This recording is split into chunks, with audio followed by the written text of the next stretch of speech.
This frigid Arctic air isn't done with us yet. I'm tracking how low temperatures drop tonight and the warmer weather on the way this week. I'm sick, I'm sad, and I'm mad. After a financial scandal months in the making, Cary's town manager is walking away. How much money is included in his severance agreement, and who's going to be replacing him? And tire theft troubles. A growing number of cars on the side of area highways with no tires prompts concerns of theft among citizens and police. What you should do if you find yourself in a similar position. Here is what's going on right now at 7 o'clock. Temperatures in the 20s. Yes, it is cold out there. We've got the live, what we call quad box here. So we've got sub 30 temperatures in Durham, Fayetteville, Apex, and Sanford. 24 degrees. Kat, this is one of the coldest December days we have had in a while, although things will be warming up a bit tomorrow. It'll be about 10 degrees milder tomorrow afternoon. So tonight won't be quite as cold, and it's not going to be as windy. So 2 pluses to talk about there, but it's still cold. 21 in the Triangle, 21 and 20 in Roxborough, 20 in Rocky Mount, and 19 in Siler City. Sanford could be in the teens as well tomorrow morning, as well as Southern Pines and Rayford, 21 in Smithfield and Goldsboro. It'll be a cold start no matter where you live tomorrow morning. Jackets, gloves, hats, all of it. We're already down to 29. Check that out in Durham, though. It looks awfully festive out there at the Festive Bowl of Lights. Temperatures keep tumbling. By midnight, we're at 25. And kids are going to wake up to temperatures in the upper teens to lower 20s at the bus stop in the morning. But that won't last for too much longer. We've got a warm front that comes and then a cold front on the way. And that warm front will help us get into the 60s before our next round of rain arrives. I'm tracking our next round of rain along with how things could end up turning for Christmas week coming up. Okay, Kat, let's get to breaking news now that we have been on top of all evening. The Cary town manager agreed to resign today after weeks of questioning about how he was spending town money. Sean Stiegel resigned on Sunday. He's been on administrative leave since November 21st. He'll get a severance package of $194,000. That's the equivalent of 6 months of his salary. Deputy Town Manager Russ Overton was sworn in today to serve as interim town manager. We know many of you have had questions about this, so did we. Town council members were pretty tight-lipped about this because legally they can't discuss personnel issues. Town managers are employees, they're not elected officials. And Cary Mayor Harold Weinbrecht was noticeably upset during council's emergency meeting tonight. Listen to what he said. I was absolutely stunned about the revelations that we've had and about what's come forward so far. I'm sick, I'm sad, and I'm mad. Sick, sad, and mad. WRAL's Eric Miller covering this story for us live in Cary tonight. Eric, we learned for the first time why Stiegel was placed on paid leave and then ultimately resigned. What are some of the reasons the town lined up? Well, Ashley, Mayor Weinbrecht here didn't mince words and laid out a long list of concerns that the town had. That included over-the-top spending, inadequate financial reporting, a lack of transparency, and the creation of an unhealthy work environment. For Mayor Weinbrecht, he also said that he simply just didn't have trust or confidence in Stiegel, though he did say, notably, nothing that Stiegel did, at least nothing they know about at this point, crossed the line into criminal behavior. Eric, you mentioned over-the-top spending. This is something that WRAL has reported on quite a bit over the last few weeks. Can you walk us through some of the details that we've uncovered about that over-the-top spending as you were just describing?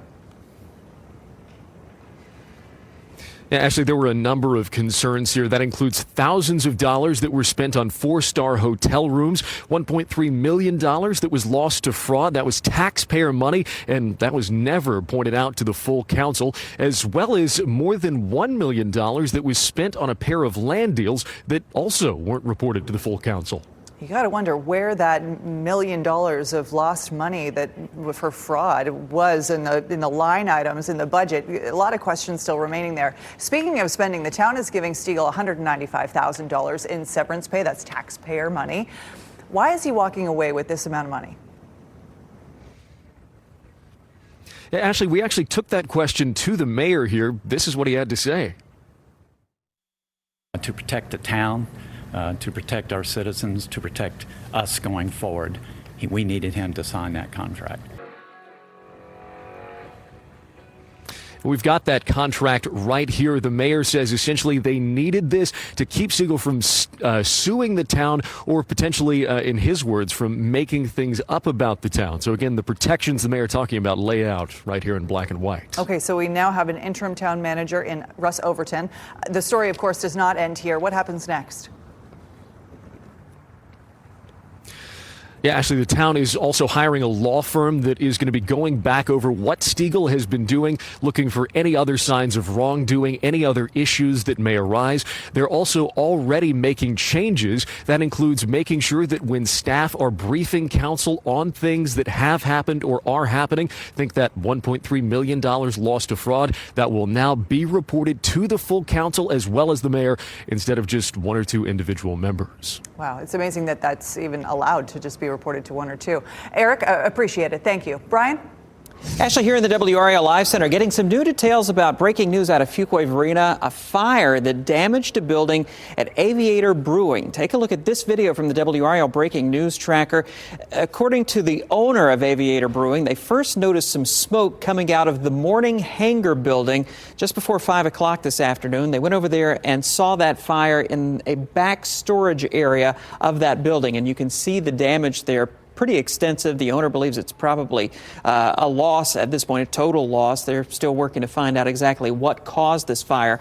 Good news is nobody was in that building at the time. No injuries reported. And they say that the rest of their campus there in Fuquay-Varina is open. That fire only damaged that one building. Good to know. Thank you.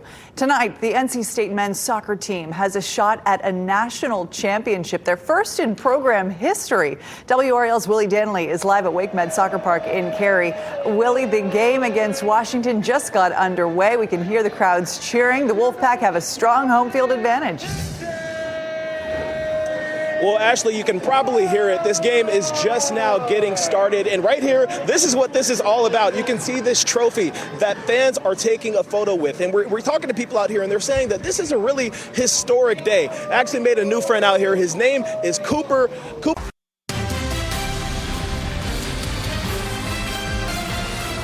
I want to get to a good question we got in our inbox over the weekend. This one coming to us from a viewer named Bonnie. She wrote, when traveling between Miami Boulevard and Harrison Avenue in both directions on I-40, there are at least 5 cars left on the shoulder and all have their tires removed. Please tell me why. That's a bit busy stretch of the highway, so maybe you saw it too. Check this out. Cars on the side of I-40 with no tires. And it's not just the tires. I mean, we're talking about the whole wheel here. Like, what? Investigators told us at least a few of these cars were abandoned on the side of the road, and then someone came by and stole the wheels. So, Bonnie, that's the why. It's theft. But now we have more questions, right? What about all the other cars? And are they all connected? WRAL's Heidi Kirk went to find answers.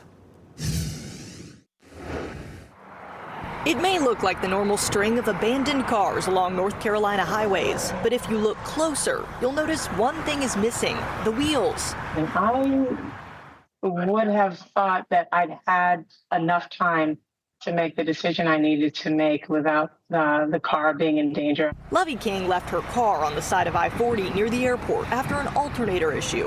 When she came back 36 hours later, the wheels were gone. I mean, I thought, sure, there's a possibility that it could get clipped in an accident or a tractor trailer or something, or someone not paying attention driving, possibly striking it, but it never would have occurred to me that the tires would be in jeopardy. Lovey's car, just one of several with the wheels missing.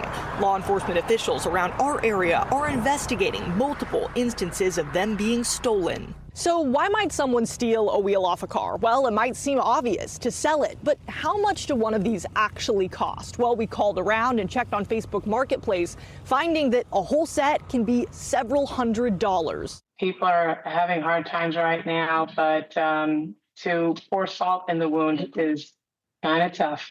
You know, I'm already, having a difficult time. Obviously, my car was there for more than 24 hours, so I'm not in the position to provide someone else with new tires. The Wake County Sheriff's Office is urging people to avoid leaving their car for an extended period of time out on the road. And we thank Heidi Kirk for that report. But I got to say, I still have more questions.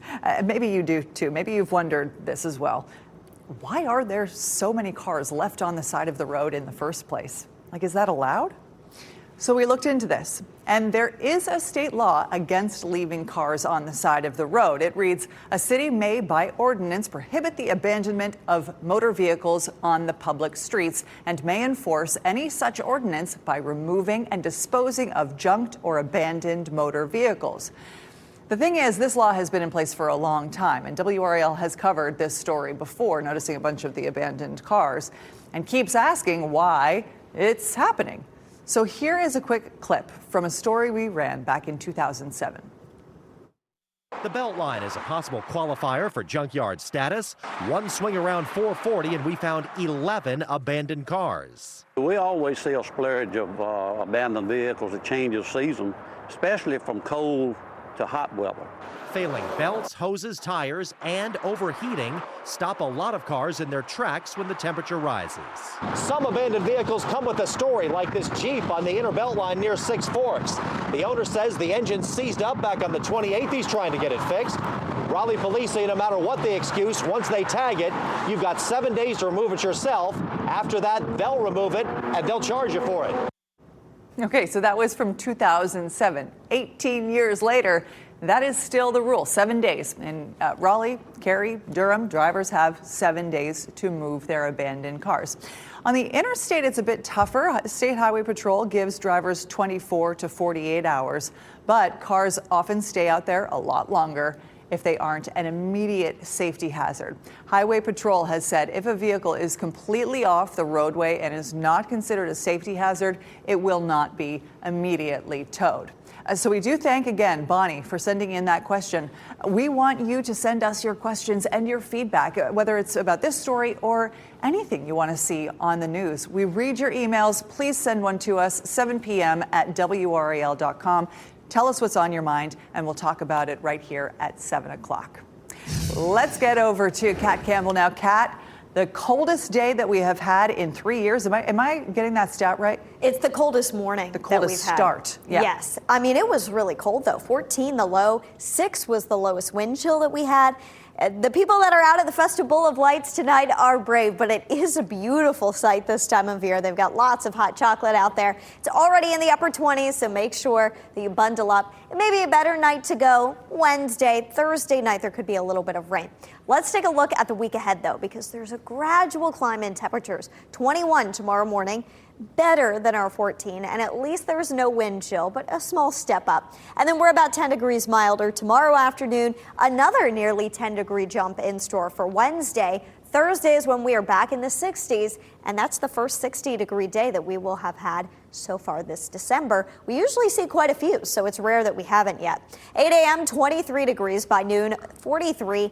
And as kids head home, it'll be in the upper 40s. Still cold enough for a jacket pretty much all day long. Our next weather maker gets here Thursday. A warm front lifts through first, and then our cold front pushes through. And that's going to bring the chance for rain Thursday night. But during the day Thursday, it is likely to be a bit milder. Today, the 15th, that means we are just 10 days away from Christmas.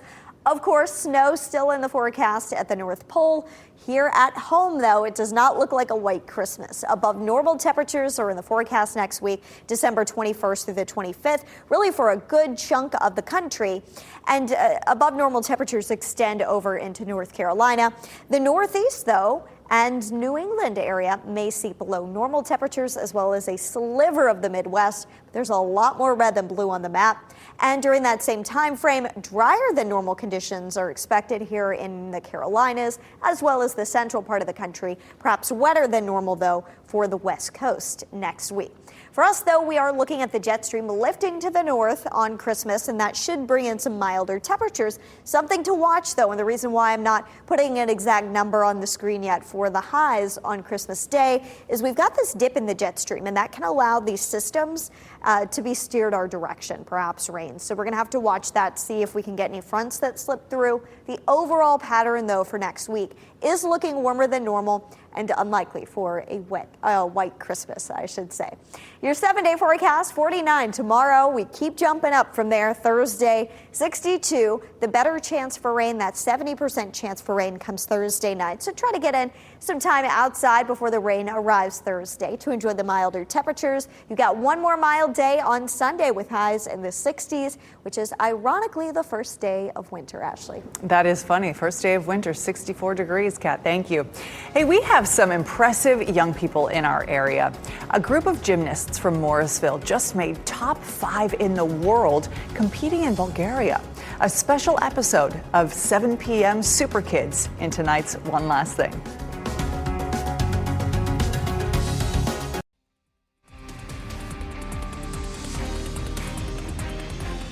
One last thing we want to share tonight. Here at 7 o'clock, we like to talk about all the amazing things our young people are up to.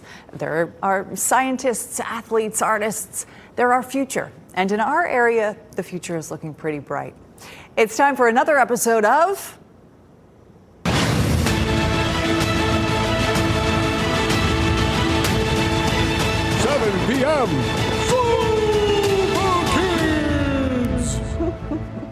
Tonight we've got the whole team of Super Kids for you to meet at the Grace Gymnastics Academy in Morrisville. They just placed 5th at a competition in Bulgaria. 5th! Many of them have traveled the world before. Some of the gymnastics and their families, and they're originally from Eastern Europe. Their coach started the gym after immigrating from Russia. Their choreographer is a Ukrainian refugee. Many different paths, all taking them to Morrisville. Their style of gymnastics is a bit different from what you see in the Summer Olympics, but let's let them explain it.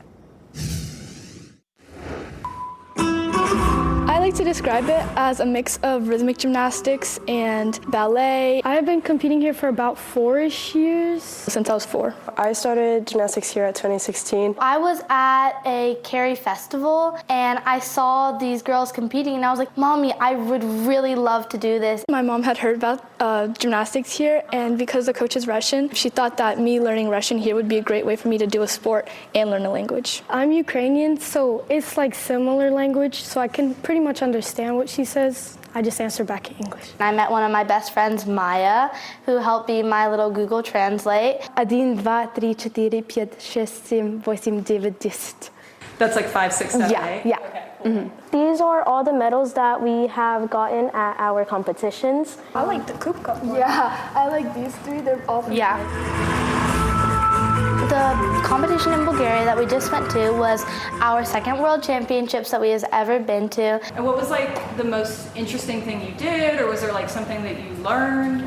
I liked going to the spa because it was very relaxing and we could like train there with other teams. It was really fun. We ended up 5th place out of 15 teams in the world. It was just a great way to finish off the season. I would just encourage people to pursue their dreams. ADG is a beautiful sport and I think people should try out. That is WRAL's Grace Holland reporting. You know, 2026 will be busy for the girls, too. They compete in France in the spring and then back to the World Championships in the fall, this time in Japan. Thanks for making WRAL your choice for local news. Our next newscast is at 10 on Fox 50 and 11 on WRAL. Have a great night. Keep watching WRAL News over the air Channel 34 and Spectrum Channel 1257.